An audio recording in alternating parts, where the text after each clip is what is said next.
freaking out at malls across America. This was the scene in Manchester, Connecticut yesterday. Several people arrested there, and police had to break up a brawl at a mall in Ohio. Witnesses described the chaos there. Running, screaming. I seen a girl get trumbled over. Like it was scary. It was really scary for real. We just saw some cops running towards the food court, and then eventually a little bit after that, people running the opposite way. So we didn't know what was going on.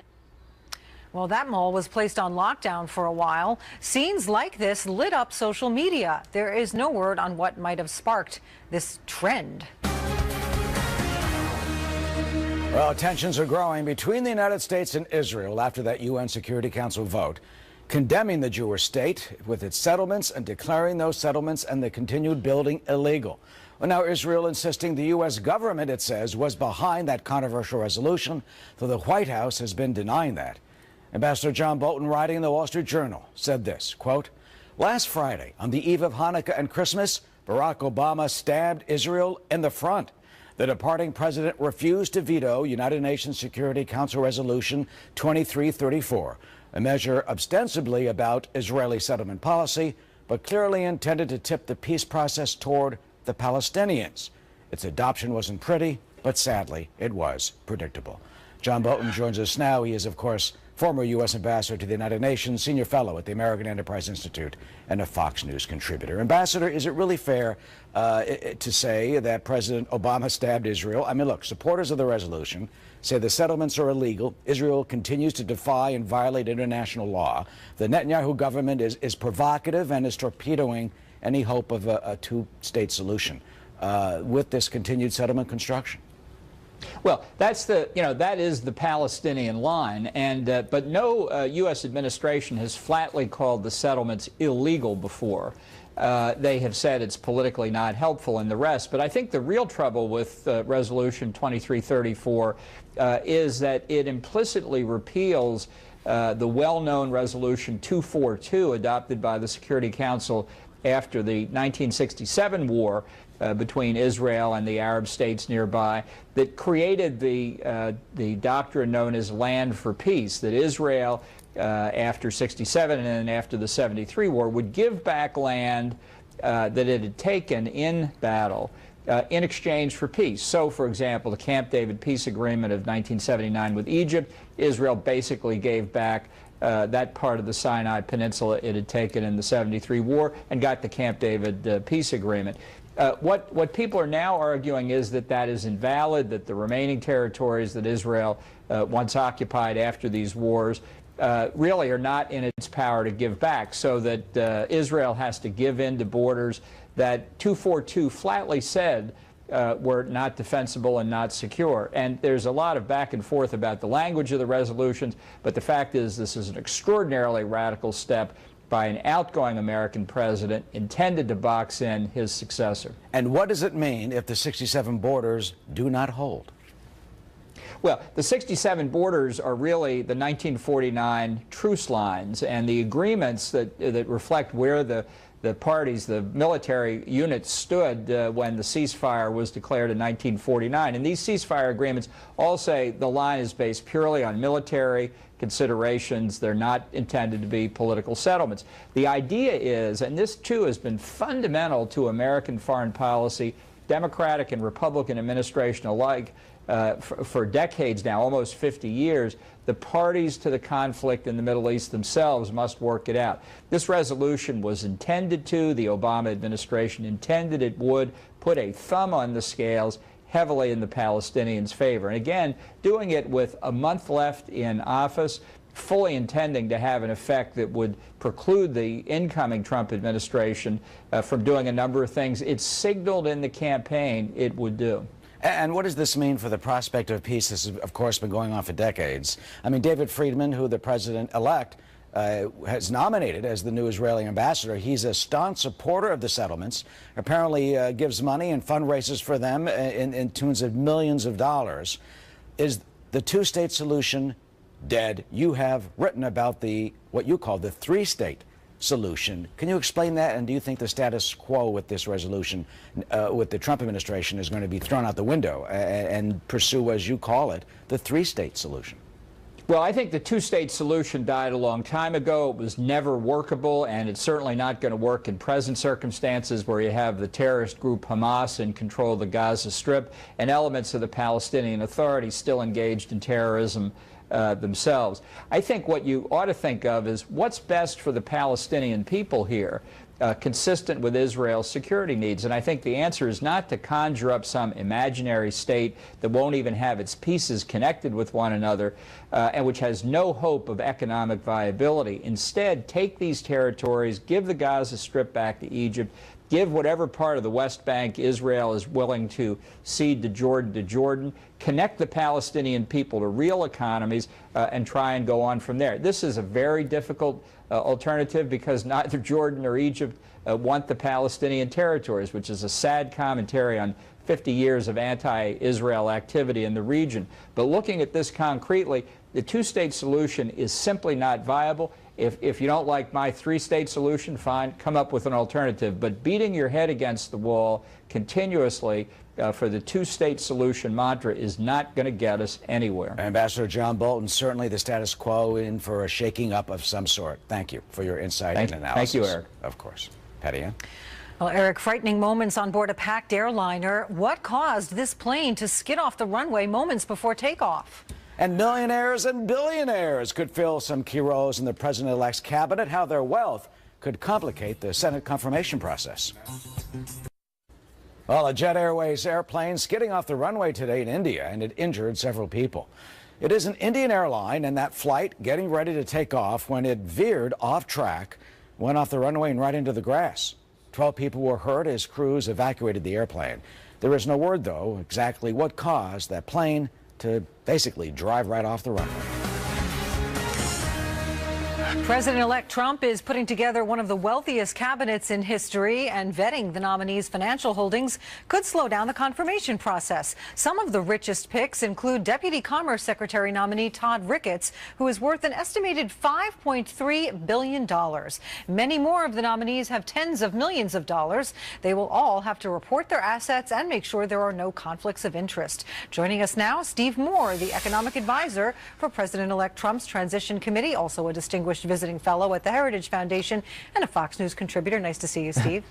Hi, Patty Ann. Unfortunately, I'm not one of those millionaires and billionaires. I'm trying, but I'm not there yet. But look, I don't actually get what this whole dispute or controversy is about. I mean, Donald Trump made it very clear during the campaign he was going to bring in very talented people, people who were men and women of accomplishment, people who were financially successful to sort of drain the swamp and run a government on a pay-as-you-go basis. We're running trillion-dollar deficits, and I think that's actually one of the reasons that the American people voted for Trump, is they wanted, look, the federal government, Patty Ann, is a $4 trillion enterprise. It's the largest entity in terms of spending of any institution in the entire world. Why not have people who know what they're doing running these agencies? Yeah, Mr. Trump has so far appointed 5 billionaires and 6 multimillionaires. And as you're pointing out, critics are unhappy about that, especially possible ties to Wall Street, et cetera. Well, but as an economic advisor to Trump, as you say, this is a part of the strategy, get people who know how to manage large amounts of money. But it does complicate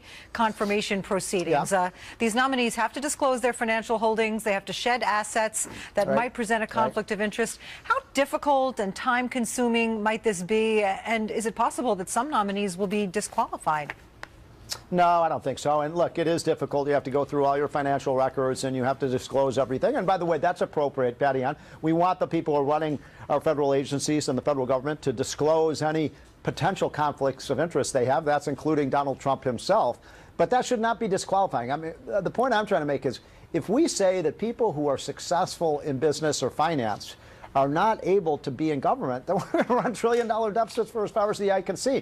It's time to get managers in here who know what they're doing, who know how to meet a payroll, who know how to run a business. I mean, we are literally borrowing, over $1 billion a day right now. You can't keep that up as a great nation. Yeah, and the thing is, these folks who do accept these nominations do it at personal sacrifice. In 2009, multimillionaire Stephen Ratner was appointed to the Treasury. The Wall Street Journal says he had to spend $400,000 just on legal fees to deal with these complicated financial implications, and others actually declined to serve because of the divestiture and disclosure process. But even Ratner admits, he says, look, I don't think the government's out to torture you. He says the government is out to prevent a conflict of interest, so it's a necessary evil. But any way to simplify it going forward? Well, I'd love to see that happen. But look, the other point that I think is important is who has been running these agencies for the last 10, 12, 15, 20 years. They've traditionally been lawyers and lobbyists and special interest groups and so on who don't always have the American taxpayers' interest at stake. And I love the idea. I mean, look, my idea is, how about this, Patty? Let's get Fred Smith, who runs FedEx, one of our great companies. Let's get him to do a full audit of everything the government does and find out where there's waste in the budget and root that stuff out. I mean, there's $160 billion a year, according to the federal government's own auditors, of false payments that go to people who are not eligible for food stamps, Medicaid, Medicare, Social Security. I mean, my goodness, why, when we're running these large deficits, why can't we get rid of that waste? I mean, it's incredible. It's a good question. But also, as I mentioned, and you were nodding your head, it's a money-losing proposition for a lot of these people. You can almost argue that that makes them less likely to be corrupt. They have millions and billions of dollars, and the only reason they would choose to serve and lose a lot of money in the process is because they genuinely want to help. Because at some point, you don't even need any more money, right? Well, I guarantee you, my friend Wilbur Ross, who's taking over as the Commerce Secretary, is going to take a big pay cut to do this. He's a billionaire, and he's going to take probably a 98% pay cut to do this. So I think these are people who just have America's best interest at stake. They understand we're in a rut right now, and we'll see whether this works out. But, there's so many talented people who run American business. I mean, why not get people like Bill Gates and people like Warren Buffett in who can really show how you, as my mother used to say, manage your P's and Q's, Patty Ann, and that's something never happens in government. Well, Steve Moore, always a pleasure. Thank you. Okay, thanks. Well, President Obama, Patty Ann, pointing fingers in one of his final interviews as president. And he's pointing the finger at Fox News for his negative approval ratings with conservatives. Is he right? We'll take a look at that. And a hoax that quickly went viral. Why record label executives had to rush out and tell everyone Britney Spears is still alive, folks. Alive and well. A big Christmas snowstorm causing holiday travel problems in the northern plains states, and now the winter weather is moving east. Officials telling people to stay off the roads in North Dakota, where several highways had to be closed. That state seeing as much as 18 inches of snow in some areas. And Janice Dean is live now in the Fox Weather Center to tell us where the storm is heading next. Hi, Janice. Hi, Patty. And the good news is the storm is weakening, but look at the cold front associated with it, where we have very warm air ahead of this front, colder air behind it. Look, it's 57 right here in New York City. It is warmer than it is in Dallas. It's warmer than it is in El Paso. It's warmer than it is Albuquerque. So you get the picture. All of that warmth from the south is moving northward ahead of this cold front. The storm itself is weakening, which is great news. We still have a wintry mix across northern New England, but just sort of a scattered rain event for portions of the southeast and the mid-Atlantic. Our next storm system moving into the northwest, where we have unsettled weather for much of the new work week. But I want you to pay close attention to this next storm system as we get into Thursday and Friday, because we're expecting a nor'easter. But depending on the temperature, that will mean either it's going to be an all rain event, a mixture of the two, or an all snow event. So this is 2 p.m. on Thursday. So we're watching New England. You could actually get some heavy snow with this.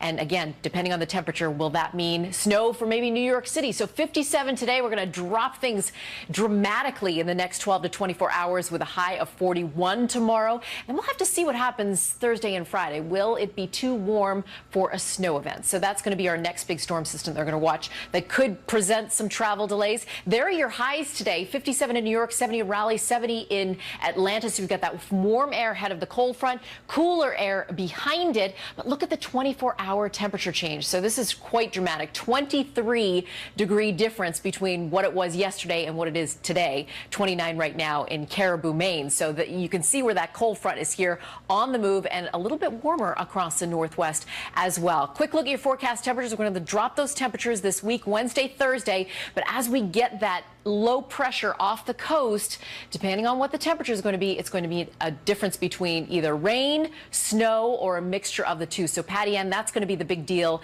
as we head into Thursday. And then maybe another storm for New Year's Eve. Oh, boy. We'll be busy in the Fox News Extreme Weather Center. Back to you. That's for sure. Janice Dean, thanks as always. Of course. Well, President Obama is still at it, calling out Fox News, in part, for the backlash against him from conservatives. Listen to the latest thing he said. There's this thing in us, there's this thing in this country that is good and unifies us and ultimately will win out. I would argue that in part, very cynically, somebody like a Mitch McConnell or Roger Ailes at Fox News, I think specifically mobilized a backlash to this vision. Well, is he correct? Tim Carney is a commentary editor for the Washington Examiner. Richard Goodstein, Democratic strategist and former Clinton advisor. Welcome to you both. Thank you. Tim, let me start with you. I mean, look, Fox News for years has been on his and the administration's mind. Anita Dunn, remember that in 2010? She was blaming Fox News. The president recently also said part of the problem, in his view, is that Fox News is on in every bar and restaurant in parts of the country, and he is still on this theme. Why do you think he is so bugged? I think he goes to the worst bars and restaurants in America. Nothing against Fox News, but I'd rather be watching the Giants or the Mets when I'm in a bar or restaurant than you guys. But I think he's on this theme in part because he can't find any explanation for why the country isn't rallying behind him. I think he's drank his own Kool-Aid. He believes in hope and change. And the fact that he was able to win 2 elections but not bring the country with him, that he destroyed his party as far as the congressional, the state, the governor levels, that he wasn't able to pass anything through Congress after his first couple of years. I think he literally is shocked the rest of the country hasn't come along with him, and he's looking for a vast right-wing conspiracy to blame. So you're saying he's not personally introspective, or he's not personally willing to take responsibility because of some of his policies? He lacks a skill I try to teach my 10, 8, and 6-year-old, which is don't always blame somebody else when something goes wrong. Richard, is he doing that? So it's kind of a mixed bag. He leaves office with almost historically high. The person he backed for president won by almost 3 million votes among all the voters, and there were more Democrats that cast votes for the Senate. There were, Democrats picked up 2 seats in the Senate, 6 seats in the House. So this notion that it was this repudiation of Barack Obama is fiction. We will hear this fiction every day for the next 4 years at least, but it's a fiction. Now, the fact of the matter is, what Tim said is right. The Democratic Party is not nearly as strong today as it was. You can't deny, though, and all the data shows that people who watch Fox News, don't take it from me or Democrats, Bruce Bartlett, who was a Reagan and Bush 1 advisor in the Treasury Department, said that viewers engage in self-brainwashing. That's why they believe there were weapons of mass destruction in Iraq. It's why they believe Barack Obama was born in Kenya. This is the Bush administration. Well, the United Nations and the Bush administration, in dealing with the weapons of mass destruction, and Hans Blix told me, that they believe that there was. But I mean, when you're dealing with the policies and you're dealing with these issues, and we cover them in a fair, balanced way, like both you two guys, right now, is it really fair for the president to say he's been made a fictional character that some people have believed, and he's not looking at the policies that have cost the Democrats, for example, a tremendous loss in the Senate seats, the state legislatures across the country, and this sort of thing?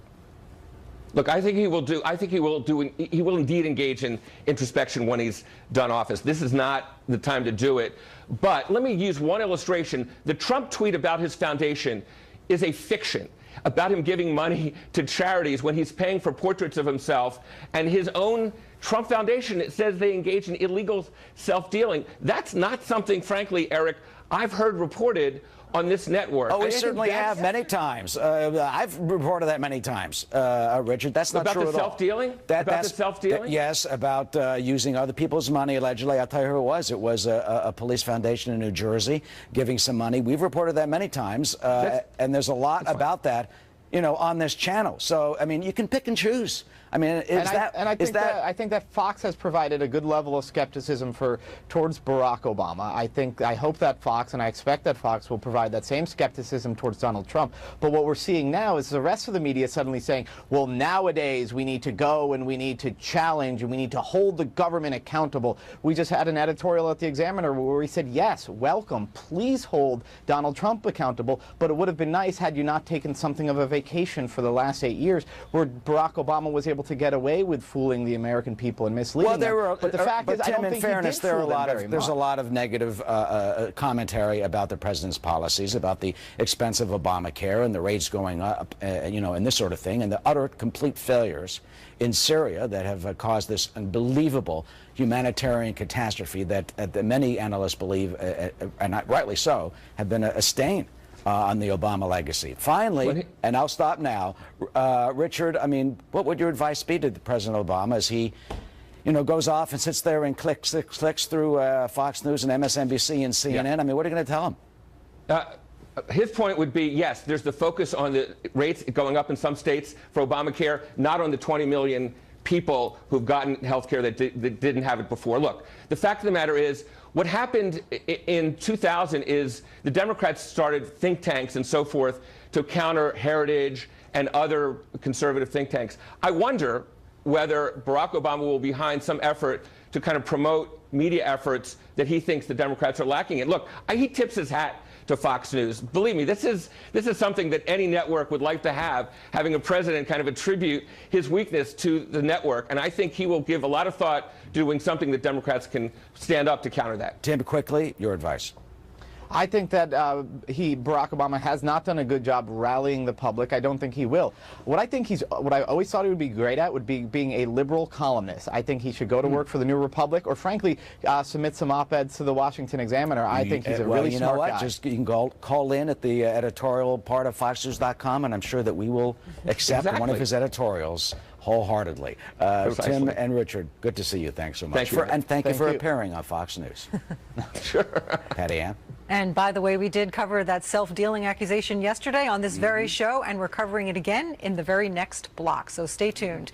President Obama and Japanese Prime Minister Shinzo Abe are touring the Pearl Harbor Memorial together today. We'll have a live report on that historic visit. And President-elect Donald Trump, well, he is lashing out at the media. Man, you just can't get a break from both sides, can you? Well, he's announced that he will close his foundation.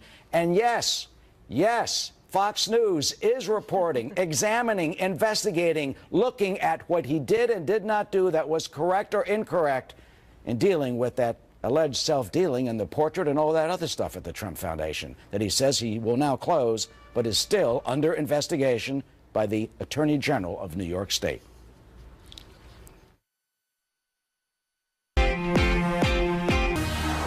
President-elect Donald Trump is firing back at the media after announcing he'll close his foundation to avoid any conflict of interest issues. He says the media is not reporting on all of his charitable giving. He tweeted, quote, "I gave millions of dollars to DJT Foundation, raised or received millions more, all of which is given to charity, and media won't report."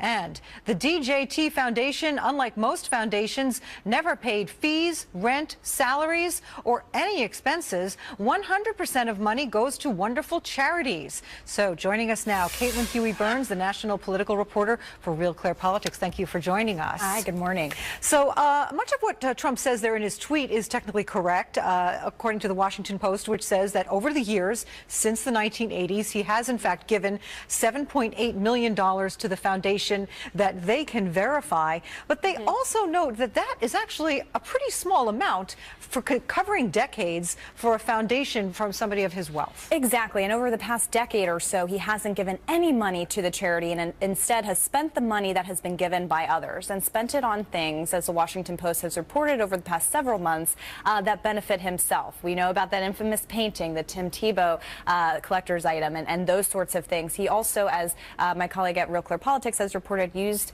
that donations to further his own political ambitions, donating to various political groups and such that would then benefit him later on. Well, yeah, that's the what you mentioned. Yeah, he didn't donate anything at all, apparently, from 2008 to 2015. And as you mentioned, there are these self-dealing accusations which are being investigated right now by the New York State Attorney General, Eric Schneiderman. Exactly. You know, critics say it's politically motivated, but what about some of the issues in there? Taking money from the foundation to pay settlements for lawsuits related to his for-profit businesses. Right, exactly. And just to backtrack a little bit, the reason that this is such a big deal is because Donald Trump had never released his tax returns. So there was no way of knowing and verifying these claims. And so the Washington Post really, and others, looked into this issue and found all of these things going on. And so when you're using your foundation to pay for various things that benefit you, that raises a lot of questions. And while he's trying to dissolve his foundation, he can't really do so because, as you mentioned,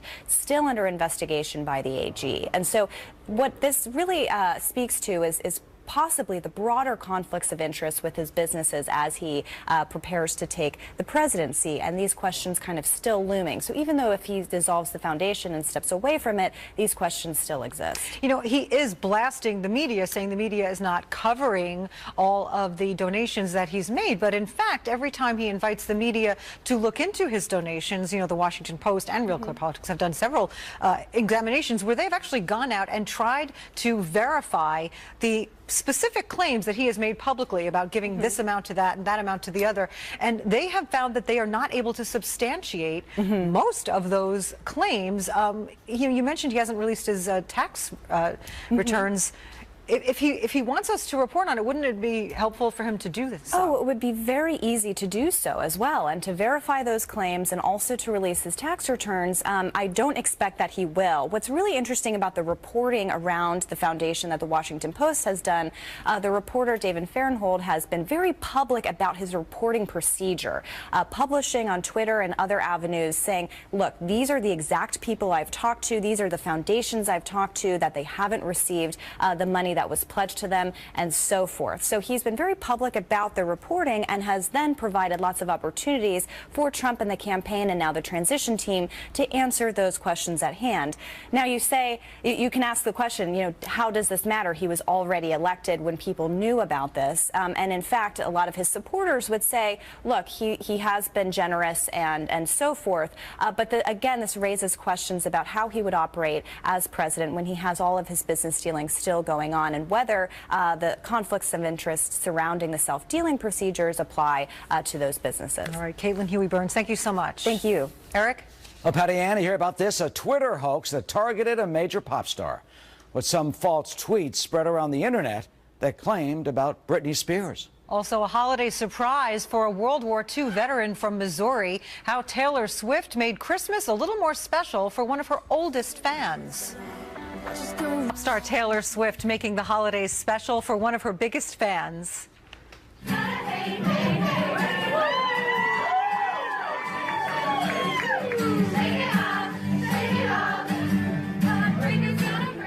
Cyrus Porter is a World War II veteran from Missouri. He's been to 2 Taylor Swift concerts along with his daughter and grandchildren. And just before Christmas, Taylor Swift showed up at his house and serenaded him with a performance of Shake It Off. He was like dancing and just moving to the beat of what he thought was the beat of the music and having a great time with it. I just enjoyed it. I'm getting old. I'm just going to enjoy it and everything. I'd as soon to go see her right now as anybody. Well, Porter was diagnosed with cancer this year, but he says his goal is to see another Taylor Swift concert during her next tour.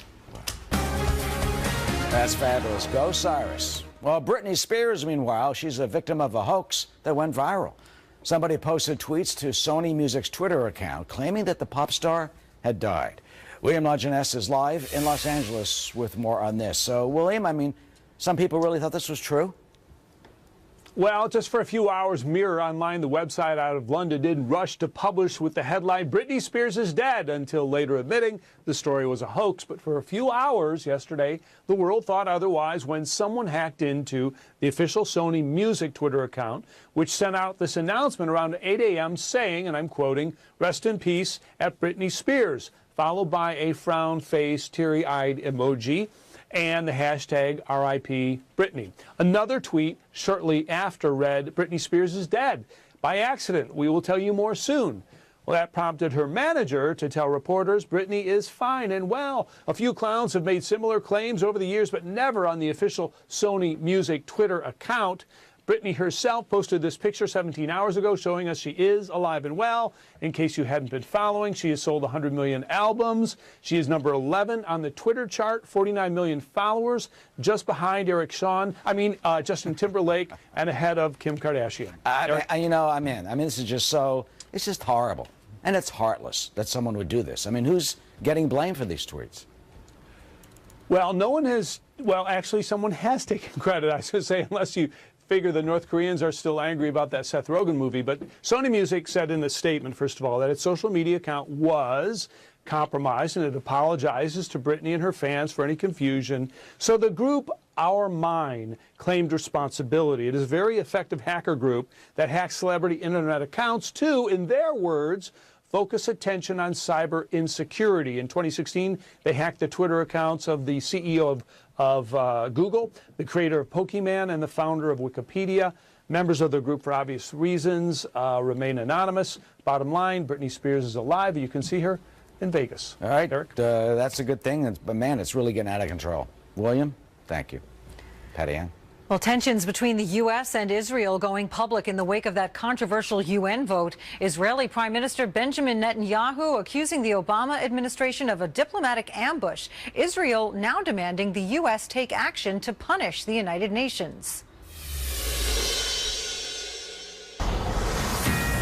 Relations between the U.S. and Israel straining at the seams following the UN vote condemning Israeli settlements in occupied territory. Welcome to a brand new hour of America's Newsroom. I'm Patty Ann Brown, in for Martha McCallum. And hi, Patty Ann. And hello, everyone. I'm Eric Shawn, in this morning for Bill Hemmer, where Israel has been doubling down on its claims that the Obama administration did orchestrate that controversial resolution opposing Jewish settlements. Israel's ambassador to the United States, Ron Dermer, now calling for his government to retaliate against the UN for that security vote and punish the United Nations.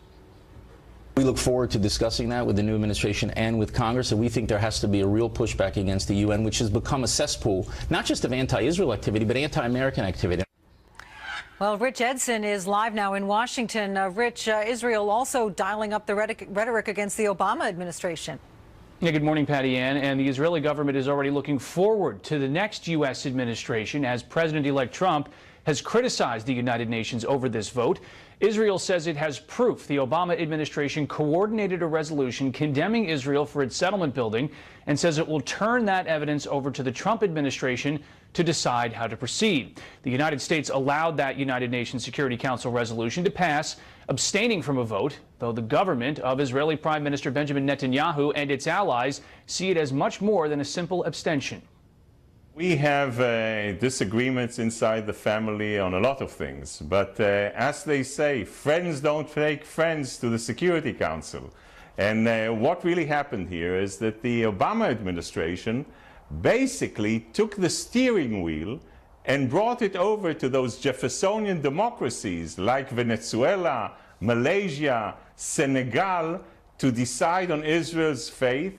The White House denies it orchestrated that vote. Deputy Press Secretary Eric Schultz says in a statement, quote, "The U.S. did not draft this resolution, nor did the U.S. introduce this resolution.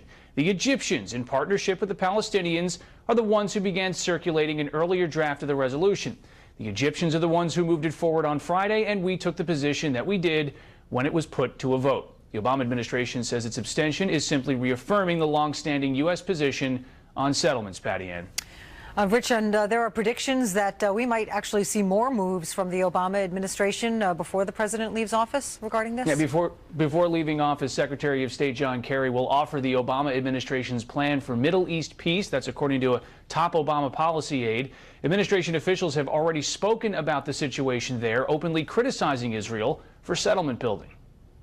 When we see laws that aim to legalize outposts, when we see rhetoric that suggests that this is the most pro-settlement Israeli government in history, and when we see the facts on the ground, again, deep into the West Bank, beyond the separation barrier, we feel compelled to speak up against those actions. Though the administration has also criticized the Palestinians for the incitement of violence, the glorification of terrorists, and the growth of violent extremism, saying that erodes prospects for peace. Patty Ann. Rich Edson, live in Washington. Thank you.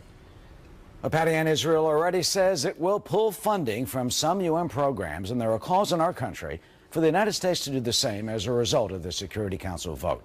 For more on this, we're joined by Steve Hayes, editor-in-chief of the Weekly Standard and a Fox News contributor.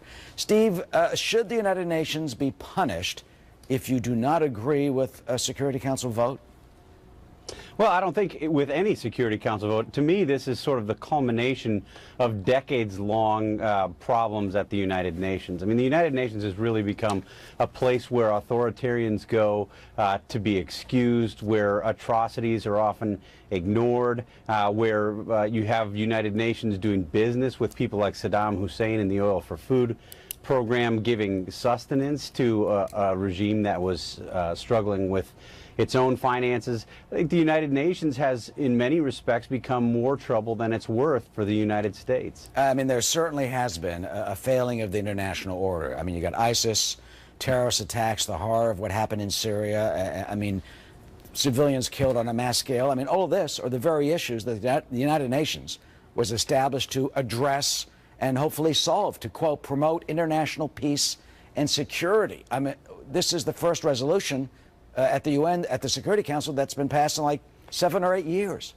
Right. I mean, there's been this obsession at the United Nations with Israel. I mean, a targeting of Israel over the years. The United States has often, I think, taken a role in playing defense for Israel or with Israel against some of the more spurious and specious charges leveled against it by regimes that in many cases are rogue regimes. But, you know, what the UN has done in many respects is not just accommodate some of these rogue regimes, authoritarian regimes, dictatorships, countries, nations, governments that have dictated or have killed their own people. In many cases, they've given the United States and leaders that ought to act an excuse for not doing so, because United States leaders of other Western countries can say, well, the United Nations is addressing this, and you know there will be some grave concerns expressed and some letters written and maybe a debate at the Security Council. All the while, you have people suffering or struggling, and I would point to Syria certainly as one prime example of this. President-elect Trump really criticized the UN in a tweet. Let me read it to you, what he said. The UN has such great potential, but right now it's just a club for people to get together, talk, and have a good time. So sad. But I mean, is that really fair, Steve? Look, the World Food Program feeds 80 million people a day, 20 million of them children. The refugee programs house at least 2 million, if not more. UNICEF has eradicated polio in some parts of the world. They have, inoculate children, and it keeps millions of people alive. It is the only hope, the only humanitarian hope for many of these people. So is it really, fair to trash, the national security part of it in the Security Council when, on a humanitarian basis, they are, many supporters say, doing good work? Yeah, I don't think the argument is that the United Nations doesn't do any good. I think that clearly, as you suggest, it does. The question is whether the good that it does outweighs the challenges, outweighs the difficulties that it presents. And I think in this era of increasing globalization, there are other means by which you could address some of those problems that you point to. And I think the question is whether you can strengthen other alliances, if you're incoming President Donald Trump, where the interests more clearly align with the United States. I mean, you don't have, for instance, you don't want Syria on the UN UN Human Rights Council. It makes no sense. I mean, there's so many examples of this kinds of behavior over the years at the United Nations that really almost makes a mockery. It's a self-mockery of the institution. I think the question is, can you can you address some of those problems in better alliances that are better suited to address those problems more directly without the UN bureaucracy, and that don't present the additional problems that the United Nations so often presents, while the United States, by the way, is picking up a quarter of the tab. Yeah, you know, we pay 22% of the budget, about $3 billion a year. By the way, I wrote a book about all this called The UN Exposed, How the United Nations Sabotages America's Security and Fails the World. I wrote this in 2006, and I have to tell you, Steve, I'm really so regretting, I'm so sad that it continues. All you have to do is look at Syria. You see these failings despite some of the good that it does. So when you talk about new alliances, you know, what do we do? Where do we go? Can the UN be rehabilitated? Yeah, I mean, look, you could write a paperback version, right? Time for a paperback version with a big epilogue, more reporting on there. I think the examples since 2006 have only gotten worse. I mean, you know well, Eric, from your reporting on the oil for food scandal, exactly what unfolded there, and you know, it was the knowing compliance, I think, of UN officials with Saddam Hussein's Iraq, understanding fully what was happening there, that made it the tragedy that it was. And again, that's one example. There are many, many others, and you know, you have to start to question whether this institution serves the purposes that it was intended to serve. And I think we've reached with this resolution a new point in all of this. I mean, you have conservative internationalists like Lindsey Graham questioning whether the United Nations really serves much purpose anymore, whether the United Nations, whether the U.S. should be providing funding to the United Nations. That's a new moment, I think, in this whole debate over the United Nations and what it does. Yeah, you know, Kofi Annan even said that they have too often failed in their expectations and have just been discussing issues that are of no interest beyond the building. In the book, by the way, finally I wrote that the problem is they let everybody in. 192 nations, right. I mean, that have, many of them, as you rightfully pointed out, oppose the values upon what it was founded. Steve Hayes, great to see you. Thank you for your insight. Thanks, Eric. Of course. Patty Ann? Well, post-holiday shoppers are left scrambling for safety after fights break out at malls across the country.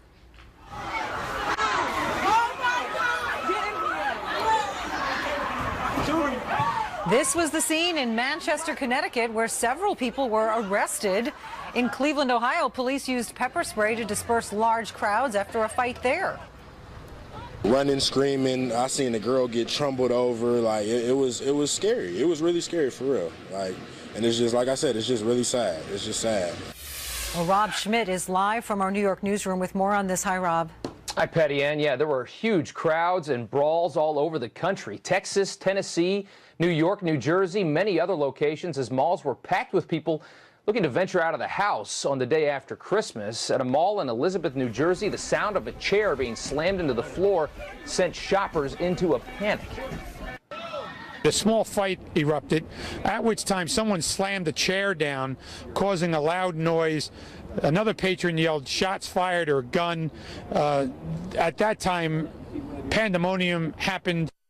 And people go running. Around 8 people were hurt there in New Jersey. People screaming "shots fired" added to the chaos during a fight at a mall on Long Island as well, sending customers running for the exits. Many malls were packed yesterday, and crowd size may have led to some of the problems. The Fox Valley Mall in Aurora, Illinois was evacuated after a huge crowd of teens, about 1,000 people strong, all met up, and fights began to break out amongst them. The situation escalated when some teens began throwing bottles of water and Gatorade from upper levels of the mall down onto the levels below. A police sergeant was punched in the face. 4 juveniles were arrested. Patty Ann. Well, Rob, it seems quite coincidental that so many fights happened across the country on the same day. There are some rumors that this was all orchestrated for social media.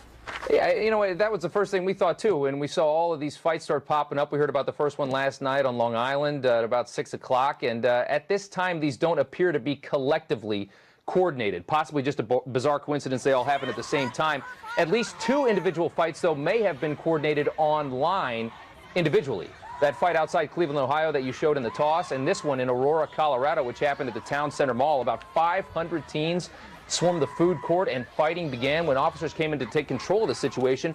One officer said he was surrounded by an unruly crowd, and that's when the decision was made to shut down that mall and evacuate.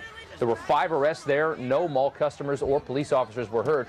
Many places were closed for the official observance on a weekday of Christmas. So the mall was one of the few places people could go, and a lot of people wanted to get out of the house. So most malls were very busy, people looking to return those gifts they don't want, looking for those after Christmas sales. We'll send it back to you. 2 words, internet shopping. That's right. Rob Schmidt, thank you very much.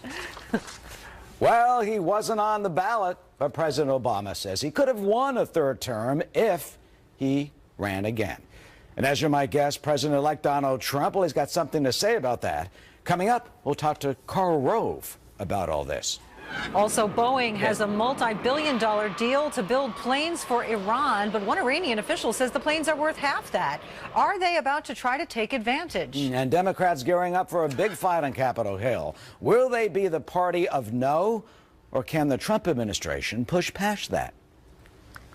I wear their opposition as a badge of honor because it means I'm fighting for real change, not just partisan change where everybody else gets rich.